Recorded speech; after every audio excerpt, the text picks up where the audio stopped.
saudara-saudara yang Tuhan Yesus kasih, berjumpa kembali dengan saya dalam khotbah online GPC Anugerah Bermazmur Minggu 14 November 2021. Hari ini kita akan bersama-sama kembali belajar firman Tuhan. Mari kita merendahkan diri dan meminta Tuhan memberikan kepada kita hikmat dan pengertian, agar kita boleh dituntun dan dipimpin untuk menjadi orang-orang yang berjaga-jaga di hari-hari yang akan berakhir ini. Mari kita berdoa. Tuhan Yesus, terima kasih untuk anugerah dan berkat-Mu yang luar biasa yang telah kami alami setiap hari, setiap waktu. Dan kami bersyukur, sangat berterima kasih karena Tuhan tidak pernah meninggalkan kami sebentar saja. Tuhan tidak pernah meninggalkan kami dalam waktu sedikit pun. Kami selalu bersama-sama dengan Tuhan di dalam pertolongan Tuhan. Dan hari ini Tuhan, kami rindu menerima dan belajar firman-Mu agar hidup kami boleh diberkati dan hidup kami boleh tetap bersama-sama dengan Tuhan di dalam terang Tuhan, di dalam kasih karunia Tuhan, sehingga kami tidak pernah keluar dari sana. Terima kasih Tuhan, kuduskan, sucikan kami dengan darah-Mu, layakkan kami untuk mendengarkan berita firman-Mu. Nama-Mu ditinggikan dan dimuliakan. Berikan kepada kami pencerahan, pengertian, pemahaman. Berikan kepada kami hati yang terbuka, pikiran yang terbuka, dan hidup kami boleh bertumbuh di dalam Engkau. Terima kasih Bapa, kami mengucap syukur kepada-Mu di dalam nama Yesus. Amin. Saudara-saudara, hari ini saya akan sampaikan satu tema firman Tuhan, yakni bahaya di depan pintu. Saya berdoa, berharap supaya saudara akan terus hidup di dalam kebaikan dan kemurahan hati Tuhan, hidup di dalam kemuliaan Tuhan, dan tentu saja hidup di dalam kondisi dan keadaan yang aman setiap hari dan setiap waktu. Saudara-saudara, bahaya di depan pintu ini adalah sesuatu yang mungkin tidak bisa kita mengerti seperti apa. Tetapi bukankah ketika saudara mau keluar rumah, atau ketika saudara mau pergi ke suatu tempat dan saudara tentu saja akan meninggalkan rumah sejenak, saudara pasti membuka pintu, bukan? Apa yang terjadi ketika saudara membuka pintu dan tepat di depan saudara ada orang yang sedang menodongkan senjatanya di depan hidung saudara? Tentu saja itu akan membuat seseorang terperanjat dan kaget. Dan inilah yang sedang terjadi sebenarnya. Kita sedang berada di dalam sebuah bahaya, tapi kita tidak menyadari. Seperti orang yang sedang mau pergi dan menganggap tidak ada apa-apa di depan pintu rumah karena jaraknya sangat dekat. Suatu kali saya pergi bersama dengan seorang gadis yang sekarang menjadi istri saya. Siang itu kami baru saja beli rujak, sekitar 5 atau 6 buah rujak, saudara. Dan setelah itu kami mau membagikan ke keluarga. Di dalam perjalanan kami melihat ada kedai jual es degan, dan kami mampir ke sana untuk minum es degan, saudara.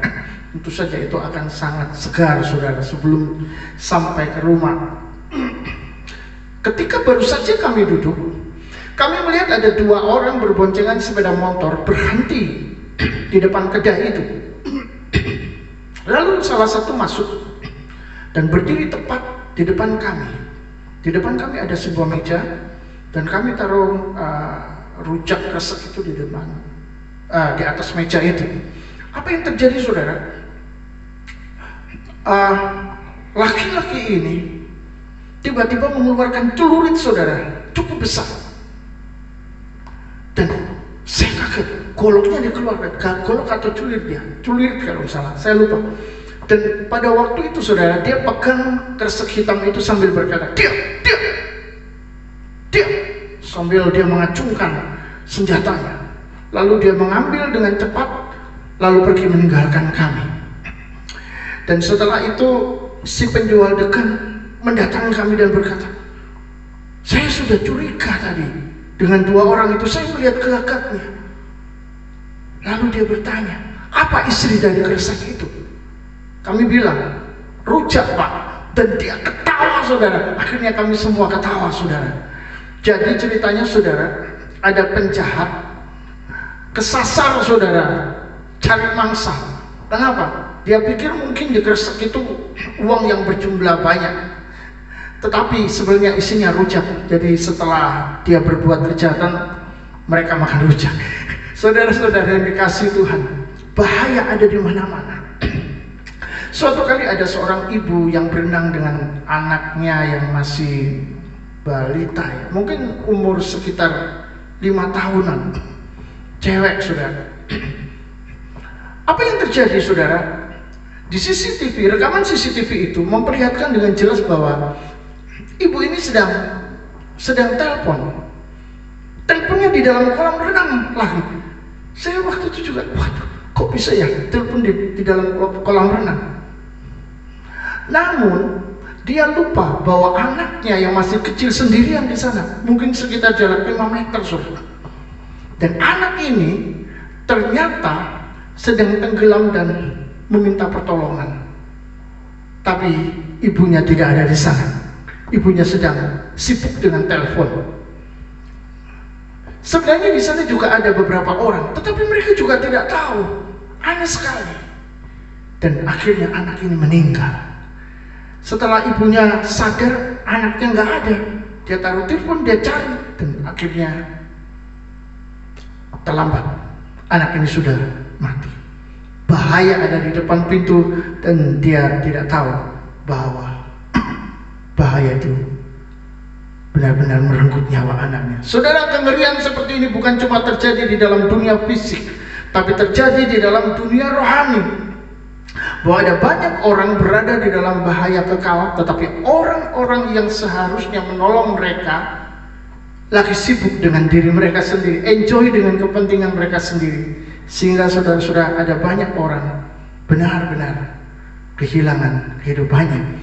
Dunia sedang menjerit minta tolong, tetapi para prajurit sedang bersantai menikmati hidupnya yang sukses dan nyaman. Mari kita belajar melihat apa yang dikatakan firman Tuhan di dalam Injil Matius pasal 16 ayat 6 dan 12. Yesus berkata kepada mereka, "Berjaga-jagalah dan waspadalah terhadap ragi orang Farisi dan Saduki." Ketika itu barulah mereka mengerti bahwa bukan maksudnya supaya mereka waspada terhadap ragi roti, melainkan terhadap ajaran orang Farisi dan Saduki. Saudara, jika kita membaca lengkap dari ayat 6 sampai ayat yang ke-12, maka kita akan memahami bahwa murid-murid Yesus ini ternyata salah paham dengan perkataan Yesus. Mereka salah mengerti terhadap ajaran yang sedang disampaikan oleh Yesus. Ketika Yesus berbicara tentang ragi Farisi dan Saduki, mereka langsung berpikir tentang roti. Mengapa? Karena mata jasmani mereka melihat Yesus pernah menggandakan roti itu menjadi begitu banyak, dan itu bukan cuma sekali sebetulnya.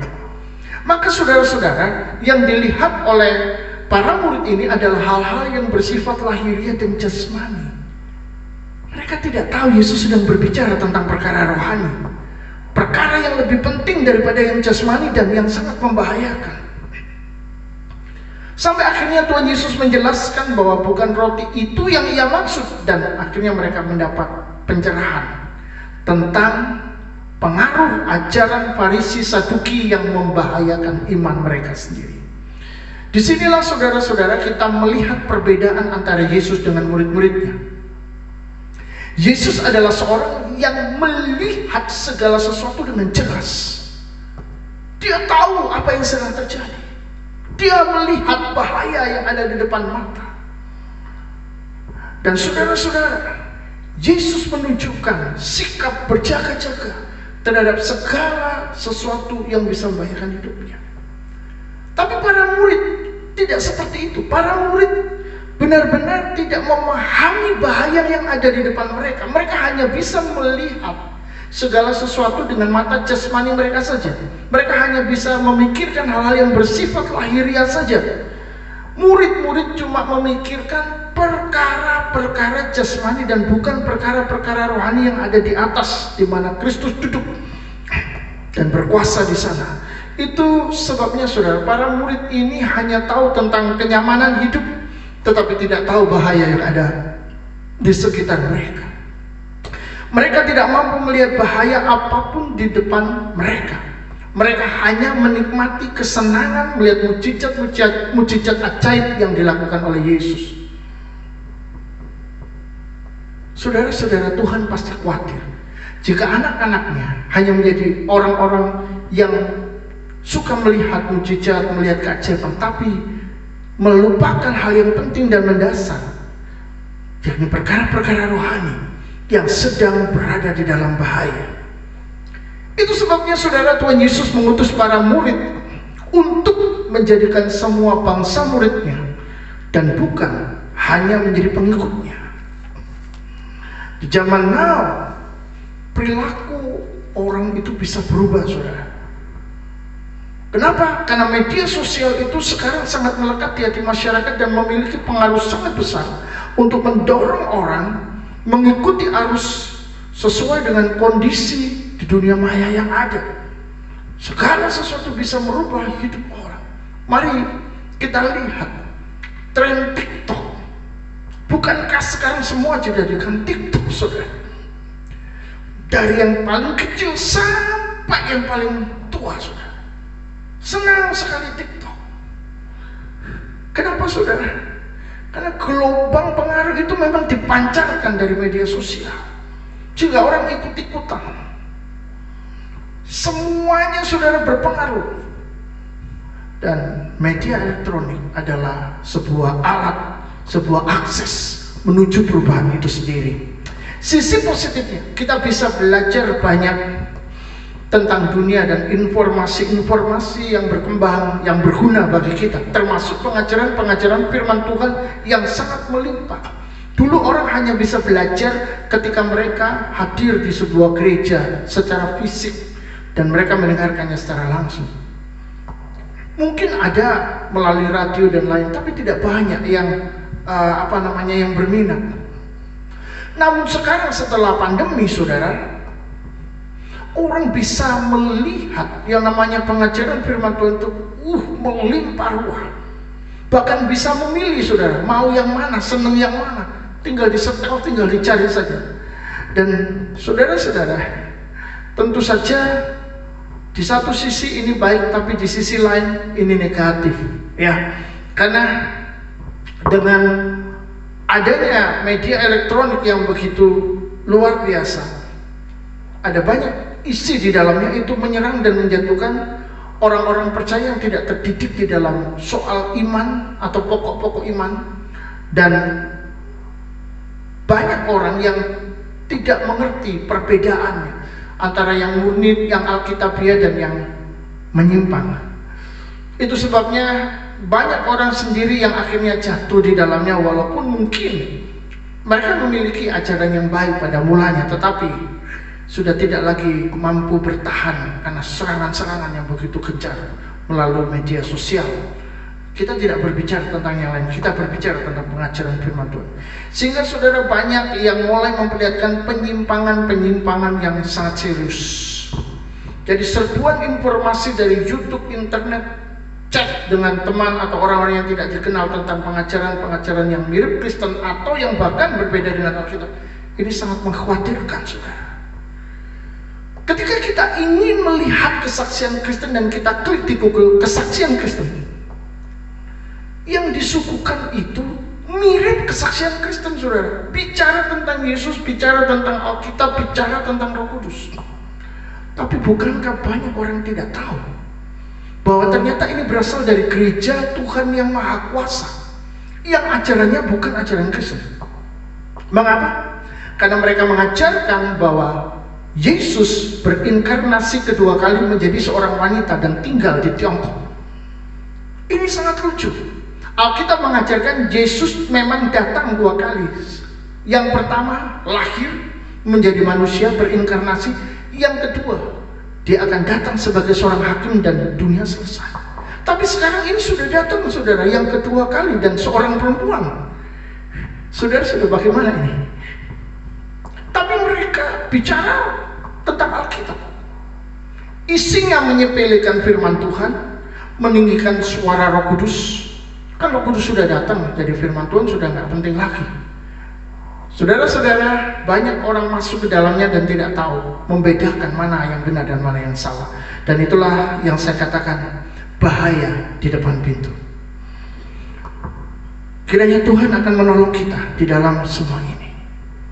Tentu saja bahaya di depan pintu bukan cuma ajaran yang menyimpang, tapi juga tayangan-tayangan film yang bisa diakses dengan mudah dan membentuk cara berpikir yang tidak sesuai dengan firman Tuhan.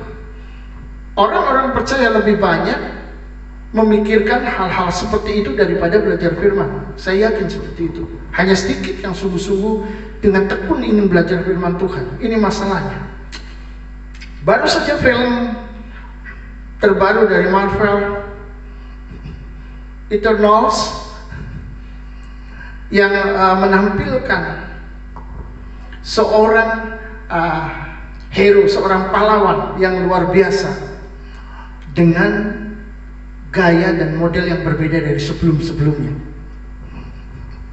Dan dunia Arab menentang itu dan tidak mengizinkan film ini masuk. Wow, ada apa gerangan?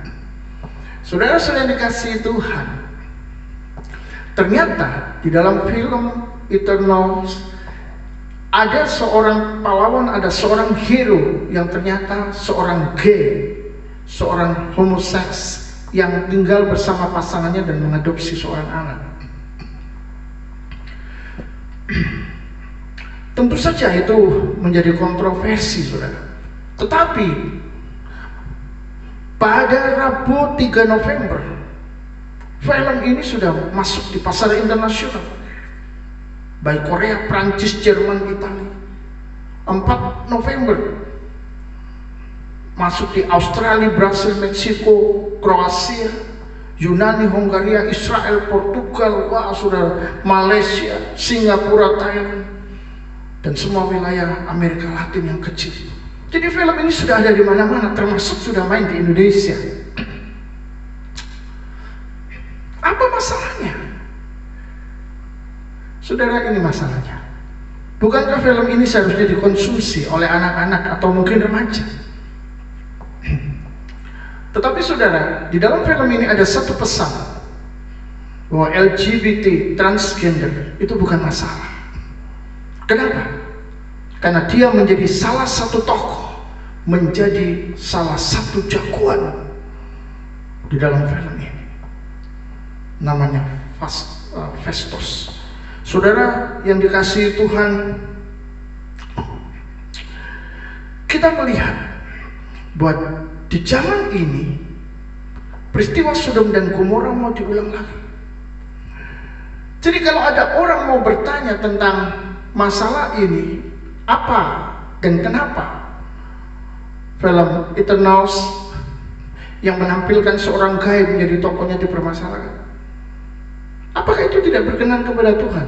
Kalau saudara bertanya begitu, saya yakin jawaban Tuhan tetap sama, yaitu Sodom dan Gomora yang berbicara tentang penghukuman, berbicara tentang pemusnahan dengan api. Saudara-saudara, tentu saja kita harus mengasihi mereka, mengasihi orang-orang seperti ini, mengampuni mereka, berdoa untuk mengangkat mereka, menolong mereka untuk melepaskan diri mereka dari semua ikatan itu, berdoa supaya Tuhan bekerja dengan kasih-Nya menyelamatkan mereka. Kita tidak boleh membenci mereka, tetapi kita harus benci perbuatan mereka, karena Tuhan tidak berkenan dengan hal itu. Dan jika kita adalah salah satu orang yang menjadi bagian dalam hal itu, kita harus bertobat, kita harus mencari Tuhan, berdoa, menangis, meminta belas kasihan Tuhan. Bisakah kita keluar dengan pertolongan Tuhan? Saya yakin tidak ada yang mustahil sampai hari ini. Mujizat masih terjadi. Barang siapa percaya kepada Kristus, dia akan menjadi ciptaan baru. Yang lama bisa berlalu, yang lama akan berlalu. Saudara-saudara yang dikasihi Tuhan, apakah saudara setuju dengan pernikahan sejenis? Apakah menurut Anda itu tidak melawan Tuhan? Bagaimana jika suatu kali anak-anak saudara yang akan masuk ke dalam dunia itu, saudara menganggap ini biasa, nggak apa-apa, saudara terima saja, mengajar anak-anak untuk menerima itu, lalu anak-anak itu akan bergaul dengan yang seperti itu, lalu setelah itu mereka masuk di dalamnya. Bagaimana? Apakah saudara setuju? Apakah saudara tidak apa-apa? Saya yakin kita semua sadar bahwa ini adalah salah satu bahaya di depan pintu. Ada banyak raja di dunia yang tidak kita sadari, dan saat kita menginjaknya, meledaklah dia.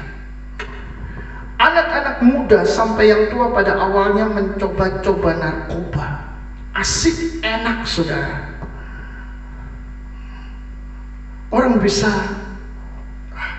melayang di sana. Tetapi setelah masuk di dalamnya, dia akan menjadi semakin dalam dan tidak bisa lepas. Orang yang terikat dengan narkoba bisa mengalami halusinasi yang sangat berbahaya. Melihat sumur dikira di tempat diskotik, loncatlah dia dan matilah dia. Saudara-saudara, apakah ini yang kita inginkan? Jelas, saya percaya bukan itu yang kita mau. Karena ketika orang masuk, dia tidak akan bisa keluar lagi dan hancur di dalamnya. Begitu pula ada banyak orang bermain dengan sihir dan okultisme. Tadinya asik, lama-lama terikat saudara dan nggak bisa lagi keluar. Seperti masuk di dalam sebuah lubang hitam di luar angkasa yang kita sebut black hole. Saudara-saudara, lubang hitam di ruang angkasa ini bisa membuat benda apa saja yang masuk di dalamnya nggak bisa keluar lagi. Dia akan terhisap di dalamnya. Kenapa? Karena memiliki gravitasi yang sangat tinggi. Dan tentu saja yang lebih menakutkan adalah bahwa black hole ini nggak kelihatan saudara di ruang angkasa, tapi yang mendekat langsung masuk. Bahkan cahaya pun yang masuk nggak bisa keluar. Jadi betapa mengerikannya hal ini. Saudara-saudara yang dikasihi Tuhan, mari kita bersama-sama membaca surat 1 Timotius pasal 1 ayat 1 sampai 7. Tetapi Roh dengan tegas mengatakan bahwa di waktu-waktu kemudian ada orang-orang yang akan murtad lalu mengikuti roh-roh penyesat dan ajaran setan-setan, oleh tipu daya pendusta-pendusta yang hati nuraninya memakai cap mereka. Ayat ini digenapi melalui sebuah ajaran setan-setan yang bergerak dengan kekuatan luar biasa, dengan bukunya Satanic Bible yang ditulis tahun 69 oleh Anton Sandor Lavey, didirikan di San Francisco, California, Amerika pada tahun 1966. Mereka bahkan menamakan diri sebagai Church of Satan. Saudara-saudara, Alkitab sudah menulis bahaya di depan pintu sebagai peringatan kepada jemaat Tuhan. Pertanyaannya adalah, apakah jemaat Tuhan memperhatikan hal ini?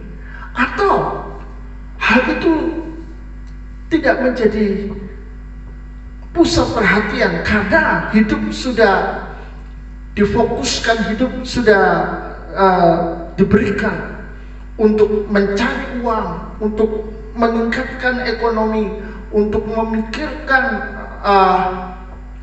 masa depan, untuk kesenangan-kesenangan, sehingga hal yang seperti ini sudah tidak berbahaya lagi, bahkan menjadi tidak penting. Tapi mari kita lihat ayat-ayat selanjutnya. Di ayat yang ketiga, di dalam 1 Timotius, mereka itu melarang orang kawin, melarang orang makan makanan yang diciptakan Allah, supaya dengan pengucapan syukur dimakan oleh orang yang percaya dan yang telah mengenal kebenaran. Karena semua yang diciptakan Allah itu baik, dan suatu pun tidak ada yang haram jika diterima dengan ucapan syukur. Tujuan penulisan di dalam surat Timotius ini adalah untuk mengingatkan bahaya akan adanya ajaran-ajaran sesat yang beredar dalam jemaat Tuhan dan berasal dari Gnostik dan campuran ajaran Yahudi dan non-Yahudi. Saudara, Paulus meluruskan bahwa di dalam kekristenan itu tidak ada makanan haram kalau diterima dengan ucapan syukur, dan ucapan syukur itu akan menguduskan makanan yang dikonsumsi. Juga tidak ada larangan untuk menikah. Di sisi lain, tidak mau menikah bisa membuat seseorang memusatkan perhatiannya kepada Tuhan kalau di dalam konteks pelayanan. Tetapi Tuhan juga tidak pernah melarang orang menikah. Jadi kita tidak boleh mengatur orang tidak boleh menikah. Biarkan orang dengan bebas masuk di dalam panggilannya masing-masing. Jangan dibatasi dan jangan diatur. Di dalam ayat yang kelima dan ayat yang keenam, firman Tuhan berkata, sebab semuanya itu dikuduskan oleh firman Allah dan oleh doa, dengan selalu mengingatkan hal-hal itu kepada saudara-saudara kita, engkau akan menjadi seorang pelayan Kristus Yesus yang baik, terdidik dalam soal-soal pokok iman kita dan dalam ajaran sehat yang telah kau ikuti selama ini. Paulus menekankan kehidupan yang sehat secara rohani, yang terdidik di dalam soal pokok-pokok iman dan ajaran firman Tuhan yang benar. Jadi sangat penting belajar ajaran secara benar. Ayat yang ketujuh, tetapi jauhilah tahayul dan dongeng nenek-nenek tua, latihlah dirimu beribadah. Saudara, menjauhi tahayul dari cerita orang tua yang diwarisi dari para leluhur. Jadi kita ini hidup tidak bisa melepaskan diri dari ajaran, kepercayaan, keyakinan yang ada di sekitar kita. Biasanya kepercayaan-kepercayaan itu berasal dari orang tua kita, dan orang tua mendapatkan hal-hal demikian dari orang tua mereka lagi, dari para leluhur, dan itu turun-menurun. Suatu kali di dalam doa teman saya dibukakan matanya atas tahayul yang mengingatnya selama bertahun-tahun. Saudara, teman saya ini kalau mengambil beras di dalam sebuah gentong, dia tidak akan menghabiskannya, dia harus menyisakannya sedikit. Mengapa? Karena itu ajaran dari emaknya, ajaran dari neneknya, saudara. Dan mungkin saja seluruh keluarganya juga punya pandangan seperti itu, dan itu tidak bisa lepas. Tapi hari itu dia dibukakan pikirannya, dia mulai minta ampun kepada Tuhan dan bertobat. Ingat saudara, kalau itu adalah pandangan-pandangan berasal dari ajaran agama, kepercayaan yang lain, itu adalah urusan mereka. Itu tidak apa-apa buat mereka. Tapi bagi kita yang percaya kepada Kristus, di mana Yesus berkata, barang siapa percaya kepada Kristus, dia sudah dimerdekakan dan menjadi orang bebas. Tapi kita masih terikat. Ini yang jadi masalah. Kita mengikatkan diri dan tidak mengakui pembebasan dan kelepasan daripada Tuhan. Saudara-saudara, bahaya ada di depan pintu dan kita sering kali tidak menyadarinya. Beberapa orang tidak menganggap serius pentingnya bersekutu dengan Tuhan, lalu pada akhirnya mereka masuk di dalam pusaran dunia, menjadi sahabat dunia. Itu sebabnya Tuhan tidak lagi menjadi yang utama di dalam hidupnya. Bahaya di depan pintu ini ada di sekitar kita, dan kita harus menyadarinya supaya kita bisa berjaga-jaga dan hidup waspada. Ada anak gadis yang tidak berani duduk di depan pintu. Mengapa? Karena orang tua mereka berkata, kalau kamu ada di sana maka jodohmu akan hilang. Saudara-saudara yang dikasihi Tuhan, secara etika memang bagus tidak melakukan itu, tetapi jika itu sudah menjadi kepercayaan dan mengikat jiwa dan pikiran, itu bahaya.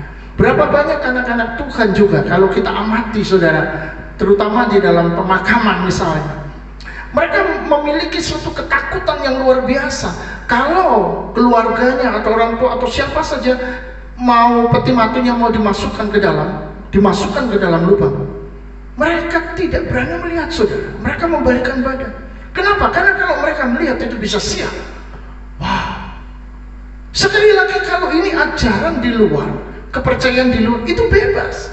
Mereka memang punya kepercayaan seperti itu, tetapi kita di dalam Kristus, kalau kita masih ada ketakutan, maka sebenarnya kita tidak menghargai, kita tidak mengakui kekuasaan Tuhan kita Yesus yang telah melepaskan kita dari bukan saja perbudakan dosa, tapi juga perbudakan tahayul.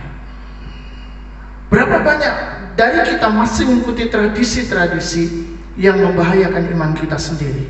Hari ini Tuhan ingin kita menyadari bahaya di depan pintu, sehingga kita waspada, berjaga-jaga dan berdoa agar di hari akhir kita tidak termasuk orang-orang yang tertinggal.